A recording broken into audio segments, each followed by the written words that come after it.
Hello and welcome to episode 72 of the Wisdom from the Akasha podcast. My name is Suzie, I am your host, and I am an Akashic Records teacher and practitioner.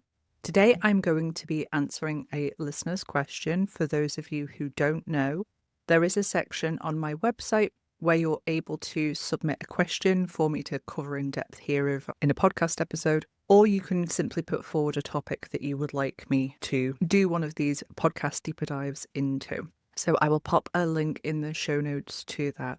Also, I have recently started to upload longer form video content over on YouTube.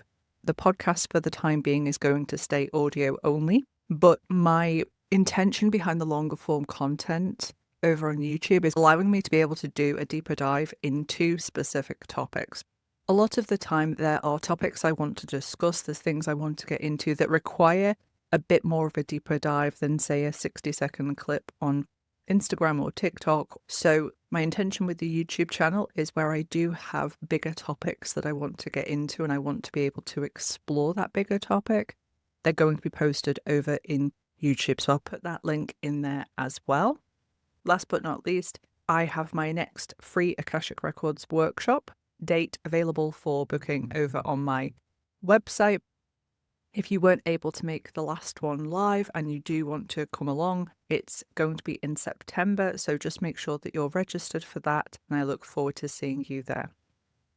So the listener's question that I'm going to be answering today is, do you have to use the Akashic Records to connect to your guides? Short answer for this, if that's all you need, no, of course not. You're always in communication with your team. Want to get a little bit more in depth in respect of guides and what we mean when we have a conversation about guides. So I want to get into that today. The first thing to think about is think of Earth as a kind of training ground for guides of the future. Okay? So I think it's Matt Kahn who calls Earth the training ground for spirit guides, and that's very much what it's like. So think of being a spirit guide as a job that you can get when you hit a certain stage of your soul's evolution. But when we speak of guides, it isn't just one classification of beings or energies that we're talking about. There's actually quite a few, and I want to go into that today so that you can understand when we're talking about guides, what it is that oftentimes we're talking about. The first category of guides that I want to cover is one that most people have heard about, and this is your guardian angel or your life guide. Okay, so this tends to be a being or an energy who is only slightly ahead of you in respect of soul's evolution. What I mean by that is that they're only a few steps ahead in their journey, and what they're doing is they're with you from the moment you're born till the moment you die, and they're with you to help you throughout your incarnation with whatever is going on. So this is that traditional idea of guardian angel or life guide. The second category of guides that we have is astral realm guides. And astral realm guides are those beings and energies who are specifically connected to the astral realm and specifically connected to your astral form in the astral realm to help guide you through, you guessed it, the astral realm. Okay? So whether you are accessing the astral realm through shamanic journeying, if you're taking plant medicine ceremonies, if you're doing astral projection, lucid dreaming, any of these things, there are guides assigned to you that you have a soul contract with before you come into this incarnation, that they're going to be your astral realm guides. So this is a different category. Your astral realm guides are not necessarily the same as your everyday life guides, your guardian angels. So you can start to expand your perspective in respect to just how many beings and energies you have available to help you throughout your spiritual journey. The third thing to note is that different guides will come in at different times throughout your life, depending upon what part of your life you're going through, what lessons in your life you're going through. For example, those of you who are having children or have had children, there will be specific mother archetypal energies that will step forward when you take on that role, and they are going to help you through your parenting journey. Equally, when you start to transition into the crone energy, what's going to happen is you're going to have different energies step forward to help you through that as well. So always remember that different guides are going to appear at different times, and it's all to do with what part of life cycle you're going through, what lessons you're learning, and what you need at that time.